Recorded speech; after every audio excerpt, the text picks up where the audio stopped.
कीर्ति कुमार जी, नागपुर से। राधे राधे महाराज जी। महाराज जी, बुद्धि तर्कनिष्ठ होने के कारण ईश्वर की निर्गुण उपासना में रुचि है महाराज जी। महाराज जी, कोशिश करता हूं कि ध्यान लगाऊं, बट एक कुछ समय ही, 1 या 2 पल ही शून्यावस्था नहीं, आती। किसका ध्यान?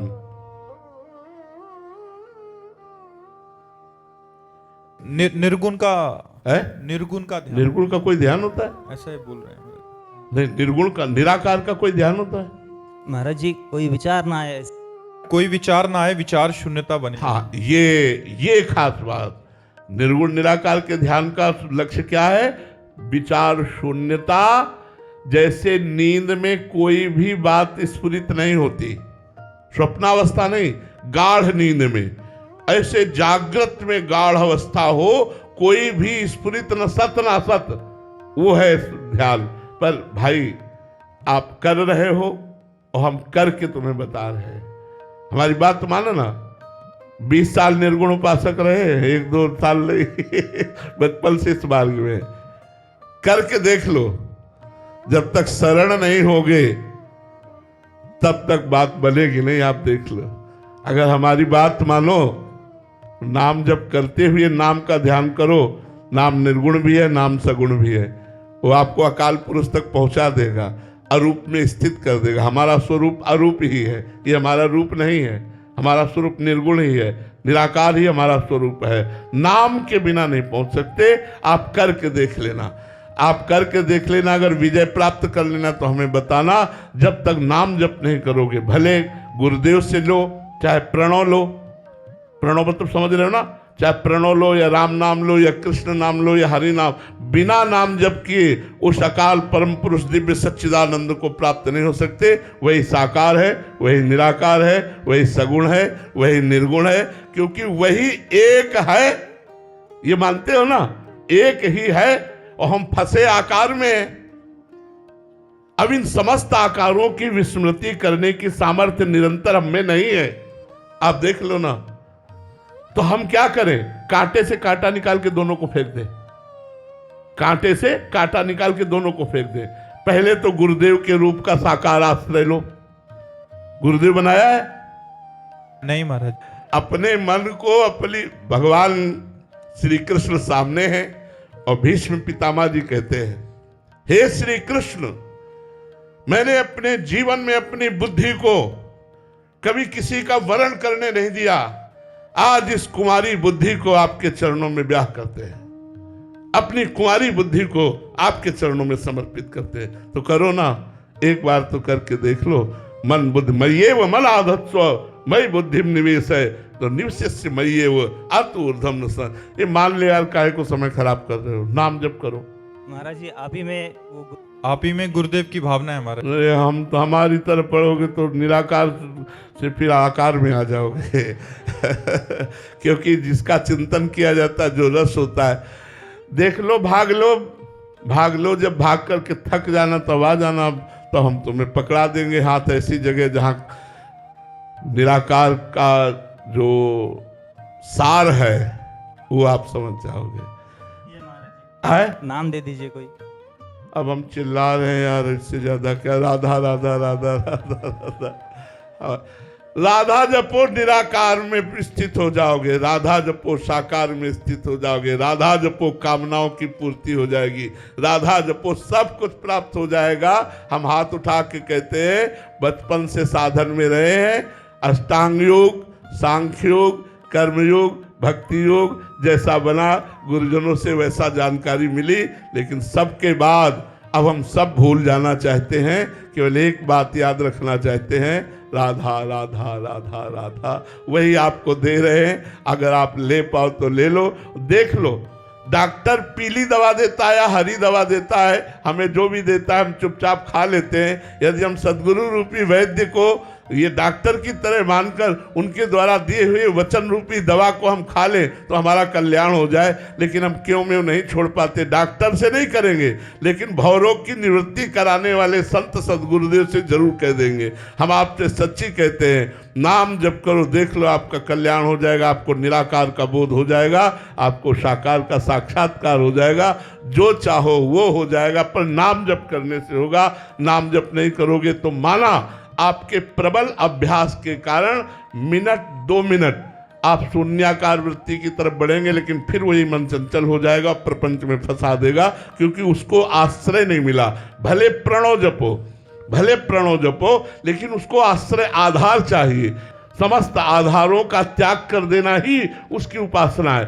समस्त चिंतनों का त्याग हो जाना ही उस अचिंत्य का ध्यान करना है। इसलिए पहले चिंतन के द्वारा चिंतन को काटिए, भागवतिक चिंतन के द्वारा सांसारिक चिंतन को काटिए, फिर भागवतिक चिंतन से भी शांत हो जाइए, तो आपका स्वरूप प्रकाशित हो जाएगा।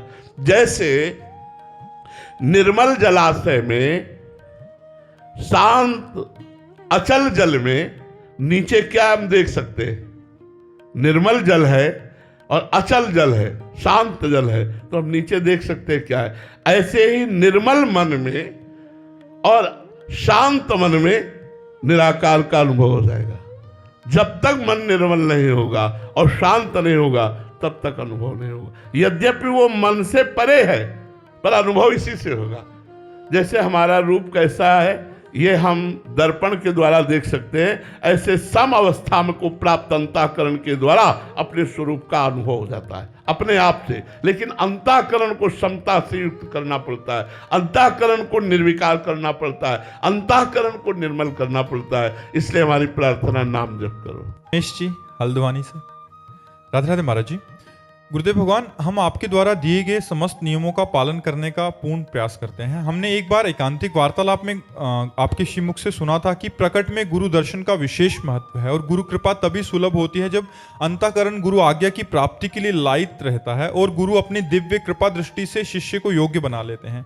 हम जैसे आदम जनों को गुरु आज्ञा का बोध कैसे हो महाराज जी? कैसे इस आपके योग्य बने गुरुदेव भगवान की निजता वैसे जो सत्संग होता है, अगर आप अपने में ऐसा भाव रखते हैं कि मैं किसी संत का शिष्य बनना चाहूं, तो सत्संग में भगवान ही बोलते हैं। संतों की वाणी में बैठकर भगवान बोलते हैं। हमें सत्संग की बात को पकड़ना चाहिए। अगर पर्सनल आदेश उपदेश ना मिले गुरुदेव से, तो जो गुरुदेव सत्संग में बोले वो बात पकड़नी चाहिए। वो सार्वजनिक बात होती है, उससे सबका मंगल हो जाएगा। हमारा आपका प्रगट में परिचय हो या ना हो, यदि आप राधा नाम जप करते हैं, हमारी बात मानते हैं, तो हमारा आपका संबंध दृढ़ है। जहाँ हम जाएंगे वहीं आप जाओगे, ये विश्वास कर लो। जहाँ हम जाएंगे वहीं आप जाओगे। यदि आप हमारी बात मानोगे और राधा नाम जप करोगे, तो कोई भी संकट आपको परास्त नहीं कर पाएगा, कोई भी विपत्ति बाधा आपको परास्त नहीं कर पाएगी, और आप माया से मुक्त हो जाएंगे। बहुत कठिन है काम आदि दोषों से मुक्त होना, बहुत कठिन है।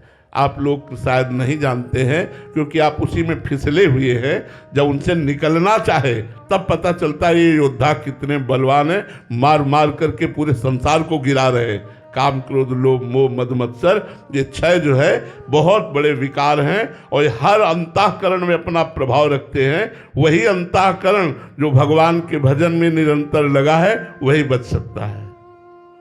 रोमिल जी वृंदावन से, राधे राधे महाराज जी। महाराज जी, कुछ समय पूर्व एकांतिक वार्तालाप में आपके श्रीमुख से सुना था कि जब आपको मंत्र का साक्षात्कार हो जाएगा तो गुरुदेव के स्वरूप का भी साक्षात्कार हो जाएगा। महाराज जी, मंत्र का साक्षात का भावार्थ क्या है? इष्ट के स्वरूप का प्रकाशित हो जाना, इष्ट की लीला का प्रकाशित हो जाना, हर समय मंत्र सामने विराजमान रहना। जपा नहीं जाता, फिर अजपा चलता है। हर समय मंत्र छाया रहता है। मंगलमय युगल सरकार का रूप, उनकी लीलाएं स्फुरित होती रहती हैं। तो गुरुदेव और कोई नहीं, युगल सरकार ही गुरुदेव बने बैठे हैं, ये अनुभव हो जाता है। मंत्र साक्षात्कार में संपूर्ण लीला प्रकाशित होने लगती है। खूब जप करो, लोक परलोक सब बन जाएगा भैया। हम सबसे हाथ जोड़ के कहते हैं, हमारी बात मान लो, इधर उधर मन मत भटकाओ। जो तुम्हें नाम प्रिय लगे या जो गुरुदेव ने गुरु नाम दिया है, उसको खूब जपो, उसी से मंगल हो जाएगा। नाम के सिवा कलयुग में कोई साधना सफल नहीं है। हर युग का अपना अपना प्रधान साधन पक्ष था।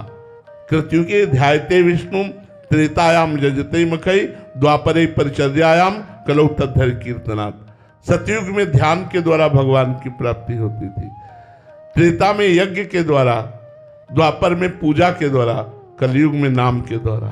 अगर नाम निरंतर जपने का अभ्यास ले लो, सब ठीक हो जाएगा। सब ठीक हो जाएगा। देखो, हम लाख कोशिश करते हैं लेकिन हमसे पाप कर्म नहीं रुकते। आप सब लोग देखो, लाख कोशिश करते हो, जानते हो ये पाप है, फिर भी कर बैठते हो। नहीं खाना है, नहीं पीना है, नहीं भोगना है, फिर भी कर बैठते हो। क्यों? जानकारी के साथ हमारे अंदर अध्यात्म बल नहीं है, हमारे अंदर बल नहीं। हमारा मन हमको गिरा देता है, हमारा मन हमको परास्त कर देता है। यदि हम अधिक से अधिक नाम जप करेंगे तो श्री हरिवंश नाम बल रहो, अपने मन भाई सब कहो, रहो शरण हरिवंश की। अगर हम भगवत चरणारविंद प्रदान करने वाले आचार्य की शरण में होकर नाम जप करें, गुरुदेव की शरण में होकर नाम जप करें, तो हम अपनी जानकारी का सही प्रयोग कर सकते हैं। हमको विकार, गंदी बातें गिरा नहीं पाएंगी। जैसे हम लोग कहते हैं कि हम चाहते नहीं हैं, पर पता नहीं कौन हमारे दिमाग में बैठ जाता है, हमसे ऐसा करवा लेता है। भूत सा आता है और वो करवा लेता है। इसी को वेग कहते हैं। काम वेग, क्रोध वेग, लोभ वेग, मोह वेग, ये सब वेग हैं। इन वेगों को झेलने की सामर्थ्य अध्यात्म में है, और अध्यात्म की चढ़ाई नाम जप से होती है। नाम जप करो तो अध्यात्म की सीढ़ियां चढ़ते चले जाओगे। भजन नसेनी प्रेम की, जितना नाम जप करोगे उतने आगे बढ़ते चले जाओगे।